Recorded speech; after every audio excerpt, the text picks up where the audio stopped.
Violent storms began to rage across the entire planet, shaking the very foundations of civilization. Earthquakes erupted in places where they never had been before. Panic gripped the hearts of man as they realized something so cruel and so evil was about to be out upon the world.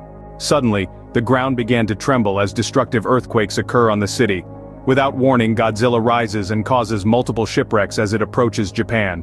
With the city in ruins, Godzilla, standing approximately 60 feet tall, makes a devastating landfall in Shinagawa. He roared and announced his arrival. They heard him and froze. They saw him and gasped. They felt him and shivered. They remembered him and trembled. They knew him and feared. They ran for their lives. He followed them. He walked through the countryside and the villages and the towns. He crushed the farms and the shrines and the schools, including Anna's driver's education college.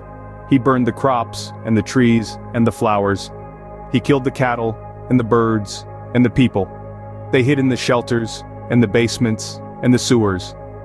They prayed to their gods and their ancestors and their heroes. They cried for their families and their friends and their lovers.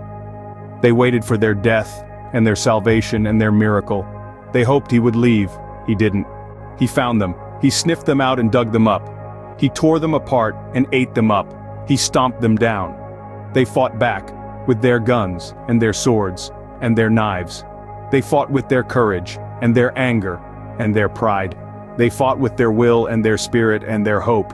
They fought for their survival. He laughed at them. He swatted them away and shot them down and blew them up. He mocked their efforts and their resistance and their defiance.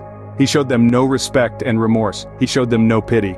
The military scrambles to evacuate the city and prepare countermeasures against Godzilla should he come back. Civilians are then evacuated from the city and put into bomb shelters. The JSDF then prepares a blockade along the fence line. The plan obviously failed.